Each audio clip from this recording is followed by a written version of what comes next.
श्री वाहिगुरु साहिब जी। जो दिन आवहे सो दिन जाहि, करना कूच रहन थिर नाहि। संग चलत है हम भी चलना, दूर गवना सिर ऊपर मरना। संग चलत है हम भी चलना, दूर गवना सिर ऊपर मरना।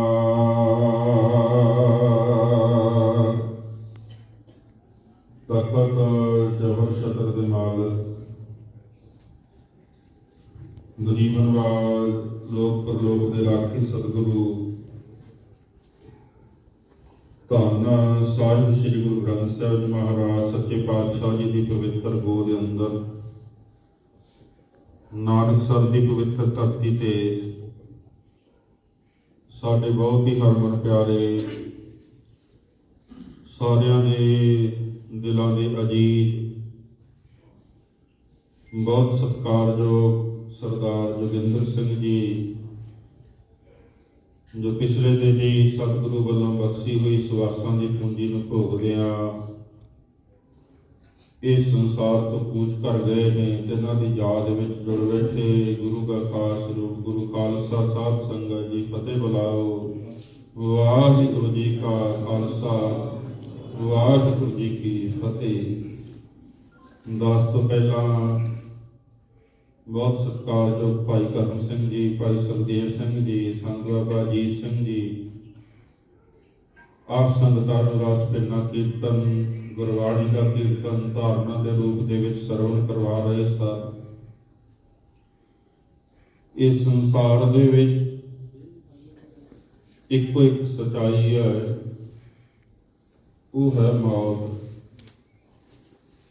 जिउना झूठ ते मरना सच। भाई मरदाना साहिब जी ने जिस वेले पटना शहर की धरती ते एक टके का बनज करन महाराज ने भेजा सी, उस वेले किसी ने कुछ किया, किसी ने कुछ किया। उस वेले गुरसंगत जी इको एक प्यारा निकलिया सी। भाई मूला जी ने लिखिया सी, जिउना झूठ ते मरना सच। गुरु नानक ने संसार के अंदर जीवन जिउना इस तरह जिउना सानू गुरसिखां नूं दसिया, जिवें सरां दे विच यात्री आके ठहरदा है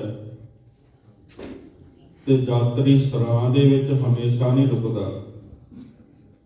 सरां दे विच जदों यात्री रुकदा किसी थां ते जाके,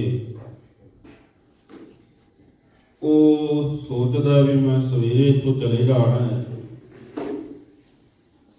इत्थे मैं ठहरांगा ते ठहर के इत्थे मैं सफाई रखां, गंदगी ना पावां। जे इत्थे मैं गंदगी पावांगा, सरां दे विच कूड़ा करकट खिलारांगा, मेरे रहन नाल इत्थों दे लोकां नूं तकलीफ होवेगी, तो मेरे जाण तो बाद ये मैनूं बुरा भला कहणगे। जिहड़ा सियाणा यात्री है, जिथे वो सफाई रखता है, आप ठहरदा है, उत्थे जाण लगियां सरां दे चारे पासे निगाह मारदा अपने कमरे विच भी किते मैथों कोई कूड़ा तो नहीं रह गया। अगले दिन जदों वो जांदा है, चाबी जमा कराउंदा है, तो सरां वाले जिहड़े कर्मचारी ने वो वेखदे आ कि कमरे नूं जदों सफाई वाला कमरा देखदे आ, तो कहंदे आ भी इहो जिहे यात्री तो रोज आउण, बड़ी सफाई रखी है। जे कोई गंदगी फैलाउण वाला होवे तो कर्मचारी कहते भी इहो जिहा यात्री तो मुड़ के कोई ना आवे। ਇਹ ਤਾਂ ਬੜੀ ਗੰਦਗੀ ਪਾਈ। ਇਹ ਸੰਸਾਰ ਇੱਕ ਸੁਪਨਾ ਹੈ, ਇੱਕ ਸਰਾਂ ਹੈ। ਮਹਾਰਾਜ ਨੇ ਬਾਣੀ ਦੇ ਵਿੱਚ ਕਿਤੇ ਨੂੰ ਰੇਤ ਦੀ ਕੰਧ ਕਿਹਾ, ਕਿਤੇ ਨੂੰ ਧੂਏ ਕਾ ਪਹਾੜ ਕਿਹਾ, ਕਿਤੇ ਸੁਪਨੇ ਦੀ ਨਿਆਈ ਕਿਹਾ। ਮਹਾਰਾਜ ਸੱਚੇ ਪਾਤਸ਼ਾਹ ਜੀ ਕਹਿੰਦੇ ਜਿਵੇਂ ਸਰਾਂ ਵਿੱਚ ਯਾਤਰੀ ਰਹਿੰਦਾ ਹੈ, ਇਵੇਂ ਤੂੰ ਸੰਸਾਰ ਵਿੱਚ ਰਹਿ ਰਿਹਾ। ਤੈਨੂੰ ਭੁੱਲ ਗਿਆ ਕਿ ਤੂੰ ਇੱਥੇ ਯਾਤਰੀ ਆਇਆ। ਜਦੋਂ ਤੂੰ ਆਇਆ ਮਰਨ ਲਿਖਾਏ ਮੰਡਲ ਮਹਿ ਆਏ, ਪਹਿਲਾਂ ਤੇਰੇ ਮੱਥੇ ਤੇ ਮੌਤ ਲਿਖੀ ਆ, ਫੇਰ ਤੈਨੂੰ ਭੇਜਿਆ। ਭੁੱਲ ਗਿਆ ਕਿ ਮਨੁੱਖ ਬਹੁਤੇ ਤਾਂ ਇੱਥੇ ਗੰਦਗੀ ਖਿਲਾਰ ਦਿੰਦੇ ਆ।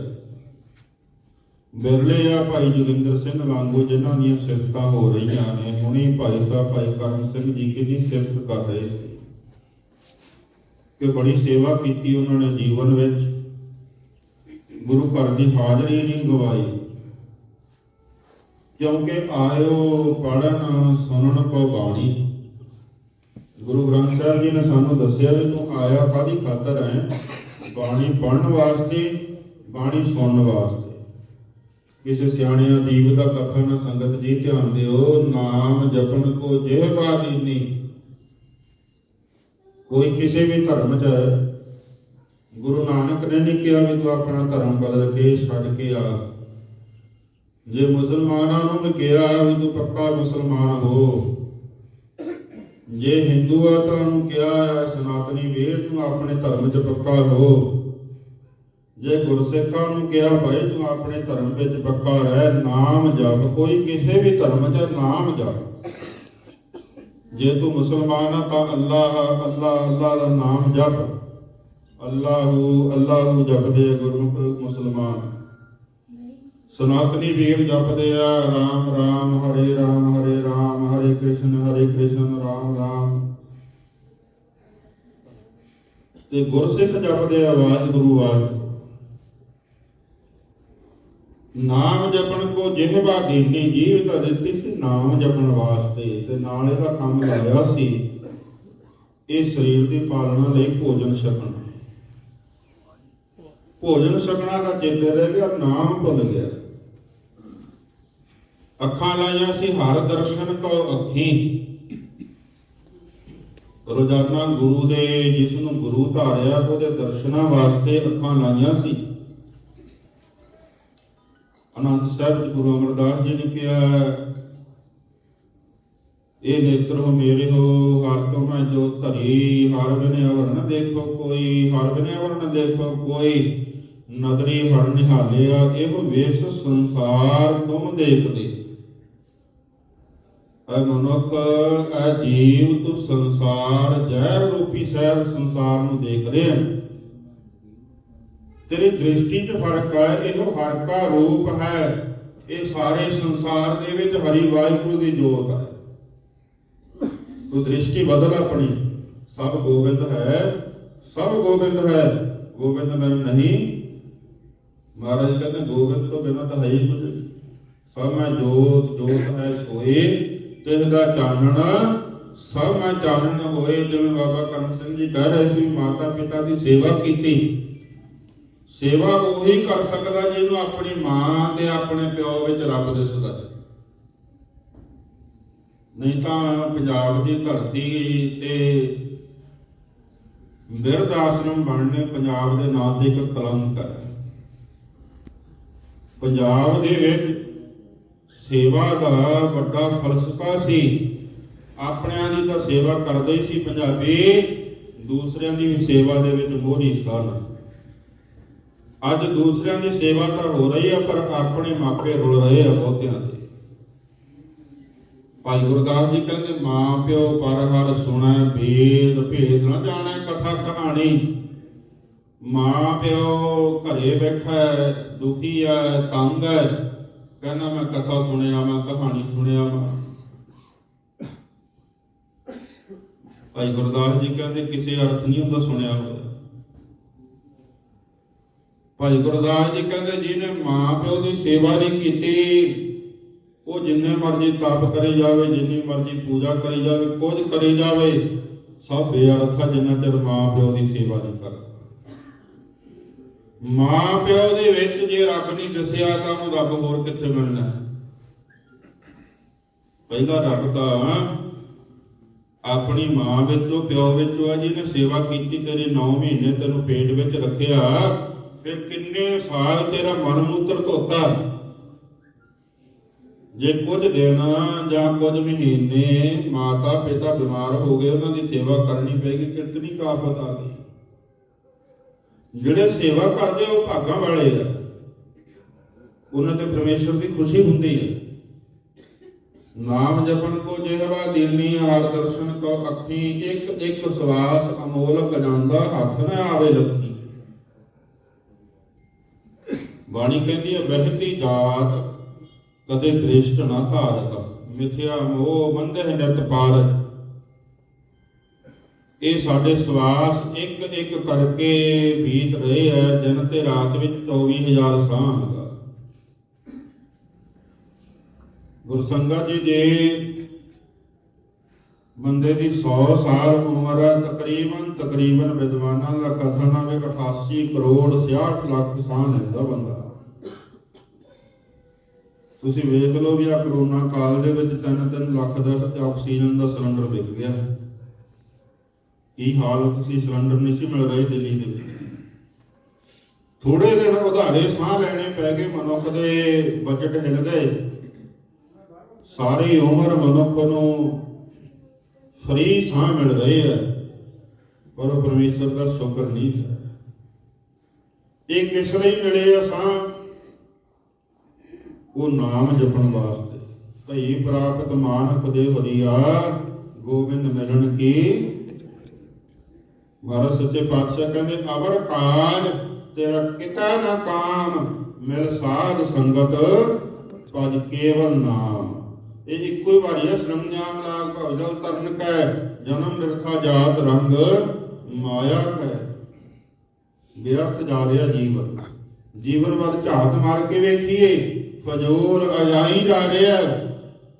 ਤੇ ਜਦੋਂ ਮਨੁੱਖ ਸਾਰਾ ਜੀਵਨ ਅਜਾਈ ਬਤੀਤ ਕਰ ਲੈਂਦਾ ਨਾ, ਪਾਪਾਂ ਵਿੱਚ, ਵਿਕਾਰਾਂ ਵਿੱਚ, ਤਾਂ ਉਸ ਵੇਲੇ ਨਾਸਤਿਕਤਾ ਵੱਲ ਵੱਧਦਾ। ਕਹਿੰਦਾ ਵੀ ਆਹ ਜਗ ਮਿੱਠਾ, ਅਗਲਾ ਦਿਨ ਮਿੱਠਾ, ਅੱਗੇ ਤਾਂ ਕੁਝ ਹੈ ਹੀ ਨਹੀਂ। ਜਿਵੇਂ ਬਿੱਲੀ ਨੂੰ ਵੇਖ ਕੇ ਕਬੂਤਰ ਅੱਖਾਂ ਮੀਚ ਲੈਂਦਾ ਨਾ, ਵੀ ਬਿੱਲੀ ਤਾਂ ਹੈ ਹੀ ਨਹੀਂ। ਉਹ ਸਿਆਣੇ ਕਹਿੰਦੇ, ਜਿੰਨੀਆਂ ਮਰਜ਼ੀ ਅੱਖਾਂ ਮੀਚ ਲੈ, ਬਿੱਲੀ ਤਾਂ ਸਾਹਮਣੇ ਬੈਠੀ ਹੈ। ਅਗਲਾ ਭਾਵੇਂ ਜਿੰਨਾ ਮਰਜ਼ੀ ਮੁਨਕਰ ਹੋਈ ਜਾਈਏ, ਗੁਰਬਾਣੀ ਸਾਨੂੰ ਦੱਸਦੀ ਹੈ ਵੀ ਅੱਗੇ ਕੀ ਹੈ। ਅੰਤ ਕਾਲ ਜੋ ਇਸਤਰੀ ਸਿਮਰੈ, ਐਸੀ ਚਿੰਤਾ ਮੈਂ ਜੇ ਮਰੈ, ਬੇਸਵਾ ਜੋਨ ਬਲ ਮਰੈ ਉਤਰੈ। ਅੰਤ ਕਾਲ ਜੋ ਲੜਕੇ ਸਿਮਰੈ, ਐਸੀ ਚਿੰਤਾ ਮੈਂ ਜੇ ਮਰੈ, ਸੂਕਰ ਜੋਨ ਬਲ ਬਲ ਉਤਰੈ। ਅੰਤ ਕਾਲ ਜੋ ਲక్ష్ਮੀ ਸਿਮਰੈ, ਐਸੀ ਚਿੰਤਾ ਮੈਂ ਜੇ ਮਰੈ, ਸਰਪ ਜੋਨ ਬਲ ਬਲ ਉਤਰੈ। ਗੁਰੂ ਨਾਨਕ ਸਾਹਿਬ ਦੇ ਜੀਵਨ ਦੀ ਛੋਟੀ ਜਿਹੀ ਘਟਨਾ ਮੈਂ ਸੁਣਾ ਕੇ ਸਮਾਪਤੀ ਕਰਾਂਗਾ। ਗੁਰੂ ਨਾਨਕ ਸਾਹਿਬ ਜੀਵਾਂ ਨੂੰ ਤਾਰਦੇ ਇੱਕ ਇਲਾਕੇ ਵਿੱਚ ਗਏ। ਖੇਤ ਦੇ ਵਿੱਚ ਇੱਕ ਬਜ਼ੁਰਗ ਹਲਟ ਤੇ ਪਾਣੀ ਕੱਢ ਰਿਹਾ। ਮਹਾਰਾਜ ਨੂੰ ਆਇਆ ਵੇਖ ਕੇ ਉਹਨੇ ਦੇਖਿਆ ਵੀ ਪਿਆਸੇ ਨੇ ਤੇ ਭੁੱਖੇ ਹੋਣਗੇ, ਗਰਮੀ ਦੀ ਰੁੱਤ ਹੈ। ਉਹਨੇ ਗਾਂ ਚੋ ਕੇ ਖੂਹ ਦਾ ਠੰਡਾ ਪਾਣੀ ਵਿੱਚ ਮਿਲਾ ਕੇ ਸਤਿਗੁਰੂ ਜੀ ਨੂੰ ਕੱਚੀ ਲੱਸੀ ਬਣਾ ਕੇ ਛਕਾ।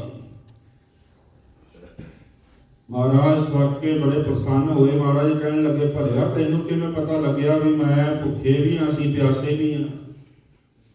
ਕਹਿੰਦਾ, ਜੀ ਜੋ ਮੇਰੇ ਕੋਲ ਸੀ ਮੈਂ ਤੁਹਾਨੂੰ ਛਕਾ ਦਿੱਤਾ, ਜੇ ਹੁਕਮ ਹੋਵੇ ਤਾਂ ਭੋਜਨ ਛਕਾ ਦਿੰਦੇ ਘਰੋਂ ਲਿਆ ਕੇ। ਮਹਾਰਾਜ ਕਹਿਣ ਲੱਗੇ, ਮਰਦਾਨਿਆ, ਜਿਹਦਾ ਘਰ ਦਾ ਛਕ ਲਈਏ ਫਿਰ ਉਹਦਾ ਲੇਖਾ ਵੀ ਦੇਣਾ ਪੈਂਦਾ ਹੈ। ਬਜ਼ੁਰਗ ਨੂੰ ਕਹਿਣ ਲੱਗੇ, ਬਜ਼ੁਰਗਾ ਫਿਰ ਤੈਨੂੰ ਮੁਕਤ ਕਰ ਦਈਏ? ਸਾਡੇ ਇਤਿਹਾਸ ਦੀ ਸਾਖੀ ਹੈ। ਕਹਿਣ ਲੱਗਿਆ, ਨਹੀਂ ਜੀ, ਮੈਨੂੰ ਮੁਕਤ ਕਰਵਾਉਣ ਦੀ ਲੋੜ ਨਹੀਂ। ਦੇਖੋ, ਮੋਹ ਪੰਕਜ ਮੋਹ ਪੱਗ ਨਹੀਂ ਚੱਲਦਾ। ਮੋਹ ਦਾ ਚਿੱਕੜ ਹੈ, ਮੋਹ ਦੀ ਦਲਦਲ ਹੈ। ਜਿਵੇਂ ਦਲਦਲ ਦੇ ਵਿੱਚ ਬੰਦਾ ਜਿੰਨਾ ਤੁਰਨ ਦਾ ਯਤਨ ਕਰਦਾ ਉਨਾ ਹੀ ਧੱਸ ਜਾਂਦਾ। ਪੰਕਜ ਮੋਹ, ਪੰਕਜ ਨਾਮ ਦਲਦਲ ਦਾ, ਚਿੱਕੜ ਦਾ, ਪੱਗ ਨਹੀਂ ਚੱਲਦਾ। ਮਾਰੇ ਕਹਿੰਦੇ ਇੱਕ ਕਦਮ ਵੀ ਗੁਰੂ ਵੱਲ ਨਹੀਂ ਤੁਰ ਰਿਹਾ ਮਨੁੱਖ, ਮੋਹ ਦੇ ਵਿੱਚ ਫਸਿਆ, ਪਰਿਵਾਰ ਦੇ ਡੁੱਬ ਰਹੇ ਆ। ਹਮ ਦੇਖਾ ਤਹ ਡੂਬੀ ਵਾਲੇ ਸਾਰੇ ਸੰਸਾਰ ਨੂੰ ਡੁੱਬਦਾ ਅਸੀਂ ਦੇਖ ਰਹੇ ਹਾਂ। ਕੋਈ ਨਾਮ ਨਹੀਂ ਜਪ ਰਿਹਾ, ਬਿਰਲੇ ਜਪਦੇ ਆ। ਮਹਾਰਾਜ ਕਹਿੰਦੇ ਚੰਗਾ ਭਾਈ ਤੇਰਾ ਲੇਖਾ ਦਾ ਦੇਣਾ ਹੀ ਪੈਣਾਗਾ, ਜੇ ਹੁਣ ਨਹੀਂ ਹੁਣ ਹੋ ਜਾਂਦਾ ਚੰਗਾ ਸੀ। ਮਹਾਰਾਜ ਚਲੇ ਗਏ, ਕੁਝ ਸਮੇਂ ਬਾਅਦ ਫੇਰ ਆਏ। ਭਾਈ ਮਰਦਾਨੇ ਨੂੰ ਕਿਹਾ, ਮਰਦਾਨਿਆ ਦੇਖਿਓ ਬਜ਼ੁਰਗ ਕਿੱਥੇ ਜਿਹਨੇ ਲੱਸੀ ਚਕਾਈ ਸੀ। ਉਹਦੇ ਘਰ ਗਏ ਤਾਂ ਘਰੇ ਬਲਦ ਦੀ ਜੂਨ ਪਿਆ ਹੋਇਆ। ਮਹਾਰਾਜ ਨੇ ਉਹਦੀ ਸੁਰਤ ਜਗਾਈ। ਹੁਣ ਕਈ ਸੋਚਣਗੇ ਮਨ ਵਿੱਚ ਵੀ ਉਹ ਬਲਦ ਕਿਵੇਂ, ਉਹਦੀ ਰੂਹ ਜਗਾਈ ਮਹਾਰਾਜ ਨੇ। ਗੁਰੂ ਸਾਹਿਬ ਦਾ ਸਮਰੱਥ ਨੇ ਗੁਰੂ ਨਾਨਕ। ਉਹਦੀ ਰੂਹ ਜਗਾ ਕੇ ਮਹਾਰਾਜ ਨੇ ਉਹਨੂੰ ਕਿਹਾ, ਦੱਸ ਹੁਣ ਤੈਨੂੰ ਮੁਕਤ ਕਰ ਦਈਏ। ਕਹਿਣ ਲੱਗਿਆ ਜੀ ਮੈਂ 1200 ਦਾਂਗਾ। ਉਹਦੀ ਰੂਹ ਬੋਲ ਰਹੀ, ਮੈਂ 1200 ਦਾ ਨਵਾਂ ਬੈਠ ਕੰਮ ਹੈ। ਜੇ ਤੁਸੀਂ ਮੈਨੂੰ ਮੁਕਤ ਕਰਤਾ, ਮੈਂ ਮਰ ਗਿਆ, ਮੇਰੇ ਪੁੱਤਾਂ ਦਾ ਨੁਕਸਾਨ ਹੋ ਜੂ। 1200 ਦਾ ਮੈਂ ਮਰੂੰ, 1200 ਦਾ ਨਵਾਂ ਲਿਆਉਣਾ ਪਊਗਾ, ਡਬਲ ਨੁਕਸਾਨ ਹੋ ਜੂ। ਮਾਰੇ ਕਹਿੰਦੇ ਭਲਿਆ ਇੰਨਾ ਮੋਹ, ਕੋਈ ਨਾ ਫੇਰ ਆਉਣਾ ਪਊ। ਇਤਿਹਾਸ ਕਹਿੰਦਾ ਤੀਜੀ ਵਾਰ ਆਏ ਗੁਰੂ ਨਾਨਕ। ਮੈਂ ਸੰਖੇਪ ਬੇਨਤੀ ਕਰਾਂ, ਸਮਾਂ ਬਹੁਤ ਹੋ ਗਿਆ। ਜਦੋਂ ਤੀਸਰੀ ਵਾਰ ਆਏ ਆ ਤਾਂ ਕੀ ਵੇਖਦੇ ਆ, ਵਿਹੜੇ ਦੇ ਵਿੱਚ ਨੂੰਹ ਕੰਮ ਕਰ ਰਹੀ ਹੈ, ਪੰਗੂੜੇ ਦੇ ਵਿੱਚ ਪੋਤਰਾ ਖੇਡ ਰਿਹਾ ਹੈ, ਤੇ ਸੱਪ ਦੀ ਜੂਨੀ ਵਿੱਚ ਪਿਆ ਹੋਇਆ। ਬਲਦ ਦੀ ਜੂਨੀ ਤੋਂ ਮਰ ਕੇ ਸੱਪ ਬਣ ਕੇ ਘਰੇ ਹੀ ਹੈ, ਗਤੀ ਨਹੀਂ ਹੋਈ। ਪੰਗੂੜੇ ਦੇ ਵਿੱਚ ਚਲਿਆ ਗਿਆ, ਕਿਉਂਕਿ ਅੰਦਰੋਂ ਰੂਹ ਤਾਂ ਹੋ ਗਈ ਆ ਉਹਨੂੰ। ਇਹ ਆ ਵੀ ਮੇਰਾ ਪੋਤਾ ਹੈ, ਸਰੀਰ ਤੋਂ ਸੱਪ ਵਾਲਾ। ਜਿਸ ਵੇਲੇ ਉਹਦੇ ਕੋਲ ਗਿਆ, ਨੂੰਹ ਨੇ ਹੁਣ ਦੇਖਿਆ ਵੀ ਸੱਪ ਹੈ। ਨੂੰਹ ਨੂੰ ਕੀ ਪਤਾ ਵੀ ਮੇਰੇ ਸਹੁਰੇ ਦੀ ਰੂਹ ਹੈ। ਉਹਦੇ ਕੋਲ ਕਿਹੜਾ ਦਿਵ ਦ੍ਰਿਸ਼ਟੀ। ਉਹਨੇ ਰੌਲਾ ਪਾ ਦਿੱਤਾ। ਮੁੰਡਿਆਂ ਨੇ ਆ ਕੇ ਸੋਟੀ ਚੱਕ ਕੇ ਸਿਰੀ ਫੇਰ ਦਿੱਤੀ, ਮਾਰ ਦਿੱਤਾ। ਇਤਿਹਾਸ ਕਹਿੰਦਾ ਚੌਥੀ ਵਾਰ ਗੁਰੂ ਨਾਨਕ ਫੇਰ ਆਏ। ਜਿਸ ਵੇਲੇ ਚੌਥੀ ਵਾਰ ਆਇਆ, ਘਰ ਵਿੱਚ ਕੁੱਤਾ ਬਣਿਆ ਹੋਇਆ। ਜਦੋਂ ਕੁੱਤਾ ਬਣਿਆ ਹੋਇਆ, ਮਹਾਰਾਜ ਸੱਚੇ ਪਾਤਸ਼ਾਹ ਨੇ ਉਸ ਵੇਲੇ ਸਤਿਨਾਮ ਵਾਹਿਗੁਰੂ ਕਹਿ ਕੇ ਫੇਰ ਉਹਦੀ ਰੂਹ ਪ੍ਰਗਟ ਕੀਤੀ। ਮਹਾਰਾਜ ਕਹਿਣ ਲੱਗੇ, ਕਿਉਂ ਭਾਈ ਹੁਣ ਮੁਕਤ ਕਰ ਦਈਏ?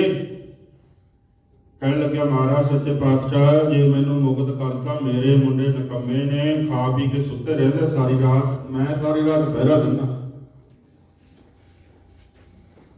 ਇਹਨਾਂ ਨੂੰ ਤਾਂ ਚੋਰ ਲੁੱਟ ਕੇ ਲੈ ਜਾਣਗੇ, ਮੈਂ ਨਹੀਂ ਮੁਕਤ ਹੋਣਾ। ਮਹਾਰਾਜ ਕਹਿੰਦੇ ਚੰਗਾ ਭਾਈ। ਇਤਿਹਾਸ ਕਹਿੰਦਾ ਵੀ 6ਵੀਂ ਵਾਰ ਫੇਰ ਸਤਿਗੁਰੂ ਆਏ। 6ਵੀਂ ਵਾਰ ਜਦੋਂ ਆਏ, ਮਹਾਰਾਜ ਕਹਿੰਦੇ ਮਰਦਾਨਿਆ ਦੇਖ ਤਾਂ ਕਿੱਥੇ ਹੈ।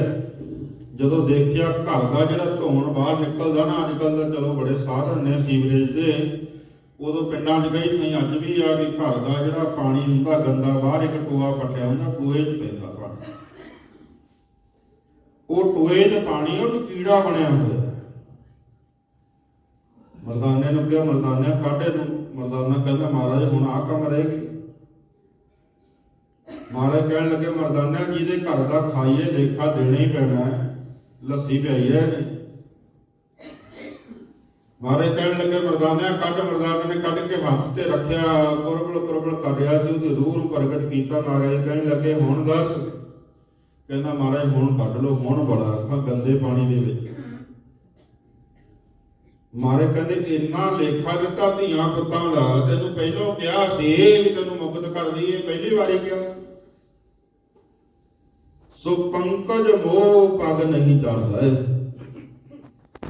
ਇੰਨਾ ਮੋਹ ਪ੍ਰਬਲ ਹੈ ਧੀਆਂ ਪੁੱਤਰਾਂ ਦਾ, ਪਰਿਵਾਰ ਦਾ, ਘਰ ਦਾ, ਮਕਾਨ ਦਾ। ਬਾਣੀ ਕਹਿੰਦੀ ਹੈ ਵੀ ਅੰਤ ਕਾਲ ਜੋ ਮੰਦਰ ਸਿਮਰਾ ਐਸੀ ਚਿੰਤਾ ਮਹਿ ਜੇ ਮਰੈ, ਪ੍ਰੇਤ ਦੋਨ ਬਲ ਵਾਲੇ ਹੋ ਤਰੈ, ਉਹ ਘਰ ਕੀ ਤੁਰਿਆ ਫਿਰਦਾ ਰਹਿੰਦਾ, ਜਿਹਦਾ ਮਕਾਨ 'ਚ ਧਿਆਨ ਰਹੇ। ਹਾਂ ਅਖੀਰ ਤੇ ਕਿਹਾ ਹੈ, ਅੰਤ ਕਾਲ ਜੋ ਨਾਰਾਇਣ ਸਿਮਰੈ ਐਸੀ ਚਿੰਤਾ ਮਹਿ ਜੇ ਮਰੈ। ਜਿਹੜਾ ਐਸੇ ਚਿੰਤਨ ਵਿੱਚ, ਐਸੇ ਸਿਮਰਨ ਦੇ ਵਿੱਚ ਮਰਦਾ ਹੈ, ਨਾਮ ਜਪਦਿਆਂ ਹੋਇਆਂ ਸੁਰਤ ਨਾਮ ਵੱਲ ਹੋਵੇ, ਅਖੀਰਲਾ ਸਵਾਸ ਜੇ ਨਾਮ ਵੱਲ ਹੋ ਜਾਵੇ, ਤਾਂ ਅਖੀਰ ਤੇ ਸ਼ਬਦ ਦੇ ਕਹਿੰਦੇ ਪੀਤਾਂਬਰ ਵਾ ਕੇ ਜਦਾ ਬਸਦਾ। ਬਦਲ ਤਰਲੋਚਨ ਪੀਤਾੰਬਰ ਬਦਲ ਤਰਲੋਚਨ ਤੇ ਨਰ ਮੁਕਤਾ ਪੀਤਾੰਬਰ ਬਾ ਕੇ ਹਿਰਦਾ ਵਸ। ਉਹ ਮੁਕਤ ਹੋ ਜਾਂਦਾ। ਕਿੱਥੇ ਜਾਂਦਾ, ਕੀ ਗਤੀ ਹੁੰਦੀ ਹੈ? ਪੀਤਾੰਬਰ ਬਾ ਕੇ ਹਿਰਦਾ ਵਸੈ। ਉਹ ਵਾਹਿਗੁਰੂ ਦੇ ਹਿਰਦੇ ਕਹੀਏ ਸਰੂਪ ਵਿੱਚ ਅਭੇਦ ਹੋ ਜਾਂਦਾ, ਮੁਕਤ ਹੋ ਜਾਂਦਾ, ਸਦਾ ਮੁਕਤ। ਫਿਰ ਆਵਾਗਮਨ ਮੁੱਕ ਜਾਂਦਾ। ਜਿੰਨਾ ਚਿਰ ਮੁਕਤ ਨਹੀਂ ਹੈ ਉਹਨਾਂ ਚਿਰ ਗੁਰਸੰਗਤ ਦੀ ਆਵਾਗਮਨ। ਤੁਸੀਂ ਜਨਮ ਸਾਖੀ ਪੜ੍ਹ ਲਓ। ਘਾਟ ਤਾਂ ਇਹ ਹੈ ਵੀ ਅਸੀਂ ਪੜ੍ਹਦੇ ਨਹੀਂ। ਸਾਡੀ ਜਨਮ ਸਾਖੀ ਹੈ, ਉਹਦੇ ਵਿੱਚ ਆਰੰਭਤਾ ਜੀ ਹੈ ਜਦੋਂ ਗੁਰੂ ਨਾਨਕ ਸੱਚਖੰਡ ਗਏ ਹੈ ਤਾਂ ਮਰਦਾਨੇ ਨੂੰ ਮਹਾਰਾਜ ਧਰੂ ਲੋਕ ਵਿੱਚ ਛੱਡ ਕੇ ਗਏ ਆ। ਧਰੂ ਲੋਕ ਵਿੱਚ ਜਦੋਂ ਛੱਡ ਕੇ ਗਏ, ਧਰੂ ਜੀ ਕੋਲ ਮਰਦਾਨੇ ਨੂੰ ਕਹਿਣ ਲੱਗੇ, ਮਰਦਾਨਿਆ ਇੱਥੇ ਰਹਿ, ਅਸੀਂ ਸੱਚਖੰਡ ਚੱਲੇ। ਮਰਦਾਨਾ ਕਹਿਣ ਲੱਗਾ, ਜਦੋਂ ਕੌਡੇ ਰਾਖਸ਼ ਨੇ ਖਾਣਾ ਸੀ ਉਦੋਂ ਤਾਂ ਮੈਨੂੰ ਮੂਹਰੇ, ਜਦੋਂ ਜੰਗਲਾ ਰੋਹੀ ਬੀਆਮਾਨਾਂ 'ਚ ਭੁੱਖੇ ਰਹਿਣਾ ਸੀ ਉਦੋਂ ਮਰਦਾਨਾ ਨਾਲ। ਹੁਣ ਸੱਚਖੰਡ ਜਾਣਾ, ਹੁਣ ਇਕੱਲੇ। ਹੁਣ ਮਰਦਾਨਿਆ ਤੂੰ ਧਰੂ ਕੋਲੇ ਰਹਿ। ਮਹਾਰਾਜ ਹੱਸ ਕੇ ਕਹਿਣ ਲੱਗੇ, ਮਰਦਾਨਿਆ ਜਿਸ ਅਕਾਲ ਪੁਰਖ ਕੋਲ ਚੱਲੇ ਹੋ, ਅਕਾਲ ਪੁਰਖ ਕੀਰਤਨ ਦਾ ਸ਼ੌਕੀਨ ਹੈ। ਤੁਸੀਂ ਜਨਮ ਸਾਖੀ 'ਚ ਪੜ੍ਹ ਲਿਓ, ਲਿਖਿਆ ਹੋਇਆ। ਉਹ ਅਕਾਲ ਪੁਰਖ ਕੀਰਤਨ ਦਾ ਸ਼ੌਕੀਨ ਹੈ। ਜਦੋਂ ਤੂੰ ਉਹਦੇ ਕੋਲ ਜਾਏਗਾ ਉਹਨੇ ਕਹਿਣਾ, ਮਰਦਾਨਿਆ ਕੀਰਤਨ ਸੁਣਾ। ਤੇ ਤੇਰਾ ਕੀਰਤਨ ਤੇ ਸੁਣ ਕੇ ਐਸਾ ਆਨੰਦਿਤ ਹੋਣਾ ਤੈਨੂੰ ਵਾਪਸ ਭੇਜਣਾ ਹੀ ਨਹੀਂ, ਤੇਰੀ ਮਰਾਸਣ ਰੋ ਰੋ ਮਰ ਜੂਗੀ। ਮਰਦਾਨਾ ਕਹਿੰਦਾ, ਬਾਬਾ ਮੈਂ ਤਾਂ ਇੱਥੇ ਠੀਕ ਆ, ਤੂੰ ਜਾ ਅੱਗੇ। ਗੁਰੂ ਨਾਨਕ ਅੱਗੇ ਗਏ। ਮਰਦਾਨਾ ਪੁੱਛਦਾ, ਆਹ ਧਿਆਨ ਦੇਣ ਵਾਲੀ ਗੱਲ ਹੈ ਜਿਹੜੀ ਗੱਲ। ਮਰਦਾਨਾ ਪੁੱਛਦਾ ਹੈ ਧਰੂ ਭਗਤ ਨੂੰ। ਬਾਣੀ ਕਹਿੰਦੀ ਹੈ ਵੀ ਧਰੂ ਮੁਕਤ ਅਟਲ ਭਇਓ ਧਰੂ ਜਾ ਕੇ ਸਿਮਰਨ ਔਰ ਨਿਰਭੈ ਪਦ ਪਾਇਆ। ਜਿਹੜੇ ਸਿਆਣੇ ਬਜ਼ੁਰਗ ਨੇ ਉਹ ਅੱਜ ਵੀ ਟਾਈਮ ਧਰੂ ਦੇਖ ਕੇ ਵੇਖ ਲੈਂਦੇ ਆ। ਇੱਕੋ ਇੱਕ ਤਾਰਾ ਆਕਾਸ਼ ਦੇ ਵਿੱਚ ਧਰੂ ਜਿਹੜਾ ਅਟਲ ਆਪਣੀ ਥਾਂ ਤੋਂ ਨਹੀਂ ਹਿਲਦਾ, ਬਾਕੀ ਸਾਰੇ ਤਾਰਾ ਮੰਡਲ ਹਿਲਦੇ ਆ। ਧਰੂ ਨੂੰ ਪੁੱਛਦਾ ਹੈ ਭਾਈ ਮਰਦਾਨਾ, ਧਰੂ ਜੀ ਸੱਚਖੰਡ ਕਿੰਨੇ ਕੁ ਲੋਕ ਜਾਂਦੇ ਵੇਖੇ ਆ?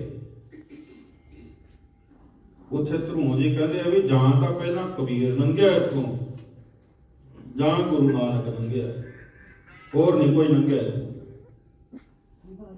ਹੋਰ ਤਾਂ ਕਰਮ ਭੋਗਦੇ ਆ, ਵਾਰੀ ਵਾਰੀ ਆਉਂਦੇ ਆ ਜਾਂਦੇ ਆ। ਤੇ ਕਲਾਸਾਂ ਜਿਹਨੇ ਨਰਸਰੀ ਕਰ ਲਈ ਉਹ ਗਾਹਾਂ ਚੱਲਦਿਆਂ ਫਸਟ ਦੇ ਵਿੱਚ ਹੋ ਜਾਂਦਾ, ਸੈਕੰਡ ਥਰਡ ਕਰਦੇ ਆ, 10th +2 ਕਰਦੇ ਆ, BA ਕਰਦੇ ਆ, MA ਕਰਦੇ ਆ, PhD ਕਰਦੇ ਆ।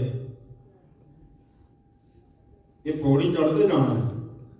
ਐਵੇਂ ਜਿੱਥੇ ਇੱਕ ਸਿਮਰਨ ਕਰਦੇ ਆ ਇੱਥੇ ਮੌਤ ਹੋ ਗਈ, ਅਗਲਾ ਜਨਮ ਅਗਲੀ ਅਵਸਥਾ ਉੱਥੋਂ ਅਗਲੇ ਜਨਮ ਸ਼ੁਰੂ ਹੋ ਜਾਣਾ। ਜਿੱਥੇ ਜਾ ਕੇ ਪੂਰੀ ਮੁਕਤੀ ਹੋ ਗਈ, ਕਰਮ ਮਿਟ ਕੇ ਫੇਰ ਨਵੇੜਾ ਹੁੰਦਾ। ਉਹਨਾਂ ਤੱਕ ਨਵੇੜਾ ਨਹੀਂ। ਤੁਸੀਂ ਨਾਨਕਸਰ ਦੀ ਧਰਤੀ ਤੇ ਬੈਠੇ ਹੋ, ਮੈਂ ਸਮਾਂ ਵੱਧ ਲੈ ਰਿਹਾ। ਪੁੱਜੋ ਮਹਾਂਪੁਰਖ ਮੋਰਾਂ ਨੂੰ ਦਾਣਾ ਪਾਉਂਦੇ ਸ੍ਰੀਮਾਨ ਸੰਤ ਬਾਬਾ ਮਹਾ ਹਰਨਾਮ ਸਿੰਘ ਜੀ। ਤੁਸੀਂ ਉਹਨਾਂ ਦਾ ਜੀਵਨ ਪੜ੍ਹਿਆ ਹੋਣਾ। ਮੋਰਾਂ ਨੂੰ ਦਾਣਾ ਪਾਉਂਦੇ ਸੀ। ਇੱਕ ਮੋਰ ਨਾਲ ਬਹੁਤ ਪ੍ਰੇਮ ਕਰਦੇ ਸੀ। ਪ੍ਰੇਮੀਆਂ ਨੇ ਪੁੱਛਿਆ ਵੀ ਮਹਾਰਾਜ ਮੋਰ ਨਾਲ ਵੱਖਰਾ ਪ੍ਰੇਮ ਕਿਵੇਂ? ਕਹਿੰਦੇ ਪਿਛਲੇ ਜਨਮ 'ਚ ਮੇਰਾ ਭਰਾ ਸੀ, ਇਹਨੂੰ ਬੜਾ ਕਹਿੰਦੇ ਸੀ ਵੀ ਤੂੰ ਨਿਤਨੇਮ ਕਰ ਲਿਆ ਕਰ, ਕਰਦਾ ਨਹੀਂ। ਹੁਣ ਮੋਰ ਦੀ ਜੂਨੀ 'ਚ ਪਿਆ। ਕਈ ਸੋਚਣਗੇ ਵਿਗਿਆਨੀ ਜੀ ਕਿਉਂ ਜਿਹੀਆਂ ਗੱਲਾਂ ਕਰਦਾ। ਉੱਥੇ ਹਿਟਲਰ ਦੀ ਵੀ ਜਗ੍ਹਾ ਬਣੀ ਹੋਈ ਆ, ਉਹ ਕੁੱਤੇ ਦੀ ਜਗ੍ਹਾ ਵੀ ਬਣੀ ਹੋਈ ਆ, ਜਿਹੜੀ ਇੰਗਲੈਂਡ ਦੀ ਰਾਣੀ ਬਣੀ ਅਗਲੇ ਜਨਮ, ਵਿਕਟੋਰੀਆ। ਇਹ ਸਾਰੇ ਸਰਕਲ ਇੱਥੇ ਘੁੰਮੀ ਜਾਂਦੇ ਆ। ਸੋ ਜੇ ਭਾਈ ਇਹ ਤੋਂ ਨਿਕਲਣਾ 84 ਦੇ ਗੇੜ ਚੋਂ, ਤਾਂ ਸਭ ਤੋਂ ਪਹਿਲਾਂ ਗੁਰੂ ਧਾਰਨੇ ਗੁਰਮੰਤ ਹੀਣਾ ਸਜੋ ਪ੍ਰਾਣੀ ਤਿਰਗੰਤ ਜਨਮ ਭ੍ਰਸ਼ਟਨਾ। ਕਿਹੜੀਆਂ ਜੂਨਾਂ 'ਚ ਪੈਂਦਾ? ਜਿਹਨੇ ਗੁਰੂ ਨੇ ਧਾਰਿਆ ਕੂਕਰਾ ਸੁਕਰਾ ਗਰਦ ਪੈ ਕਾਕਾ ਸਰਪਣਾ ਦਿਲ ਖਲਾਇਆ। ਕੁੱਤਾ ਸੂਰ ਗਧਾ ਸੱਪ ਖੋਤਾ, ਇਹ ਜੂਨਾਂ 'ਚ ਮਹਾਰਾਜ ਕਹਿੰਦੇ ਰੂੰਗੇ ਵਾਂਗੂ ਜੂਨਾਂ ਮਿਲਦੀਆਂ। ਆਪਾਂ ਕਹਿੰਦੇ ਨੇ ਅਸੀਂ ਕਿਹੜਾ ਮਾੜਾ ਕੰਮ ਕੀਤਾ ਹੈ। ਜਿਹੜਾ ਗੁਰੂ ਨਾ ਧਾਰਨਾ ਨਿਗੁਰਾ ਬਣਾ, ਇਹ ਵੱਡਾ ਪਾਪ ਹੈ। ਗੁਰੂ ਧਾਰਨਾ ਫਿਰ ਗੁਰੂ ਪੂਰਾ, ਜਿਹੜਾ ਆਪ ਮੁਕਤ ਕਰੈ ਸੰਸਾਰ। ਸੋ ਵੱਡੇ ਭਾਗਾਂ ਵਾਲੇ ਹੋ, ਪਵਿੱਤਰ ਧਰਤੀ ਤੇ ਆਏ ਹੋ। ਉਸ ਮਹਾਨ ਪਵਿੱਤਰ ਮਹਾਂਪੁਰਖ ਦੀ ਇਹ ਯਾਦ ਵਿੱਚ ਸਥਾਨ ਬਣਿਆ ਹੋਇਆ ਹੈ। ਤੇ ਅੱਜ ਆਪਾਂ ਭਾਈ ਸਾਹਿਬ ਭਾਈ ਜੋਗਿੰਦਰ ਸਿੰਘ ਜੀ ਦੀ ਯਾਦ ਵਿੱਚ ਉਹਨਾਂ ਦੇ ਪਰਿਵਾਰ ਦੇ ਨਾਲ ਭਾਈ ਰਵਿੰਦਰ ਸਿੰਘ ਜੀ ਗੋਲਡੀ ਵੀਰ ਜੀ ਤਥਾ ਸਮੁੱਚੇ ਪਰਿਵਾਰ ਨਾਲ ਦੁੱਖ ਵਿੱਚ ਸ਼ਰੀਕ ਹੋਣ ਆਏ ਆ, ਦੁੱਖ ਸਾਂਝਾ ਕਰਨੇ ਆਏ ਆ। ਸਾਰਿਆਂ ਨੇ ਆਪਾਂ ਅਰਦਾਸ ਦੇ ਵਿੱਚ ਜੋੜਨਾ। ਕਹੋ ਕਬੀਰ ਸੁਨੋ ਰੇ ਸੰਤੋ, ਖੇਤ ਹੀ ਕਰੋ ਨਵੇਰਾ, ਅਬ ਕੀ ਬਾਰ ਬਖਸ਼ ਬੰਦੇ ਕੋ ਮੋਹਰ ਨਾ ਭੋਜਲ ਫੇਰਾ। ਅਰਦਾਸ ਕਰਨੀ ਹੈ ਸਤਿਗੁਰੂ ਵਿਛੜੀ ਹੋਈ ਰੂਹ ਨੂੰ ਆਪਣੇ ਚਰਨਾਂ ਵਿੱਚ ਨਿਵਾਸ ਬਖਸ਼ਣਾ, ਗੁਰਪੁਰੀ ਵਿੱਚ ਥਾਂ ਦੇਣਾ, ਪਿੱਛੇ ਪਰਿਵਾਰ ਨੂੰ ਭਾਣਾ ਮੰਨਣ ਦੀ ਦਾਤ ਬਖਸ਼ਿਸ਼ ਕਰਨੀ। ਇਤਨੀਆਂ ਬੇਨਤੀਆਂ ਪ੍ਰਵਾਨ ਕਰਨੀਆਂ, ਭੁੱਲਾਂ ਚੁੱਕਾਂ ਦੀ ਖਿਮਾ। ਵਾਹਿਗੁਰੂ ਜੀ ਕਾ ਖਾਲਸਾ, ਵਾਹਿਗੁਰੂ ਜੀ ਕੀ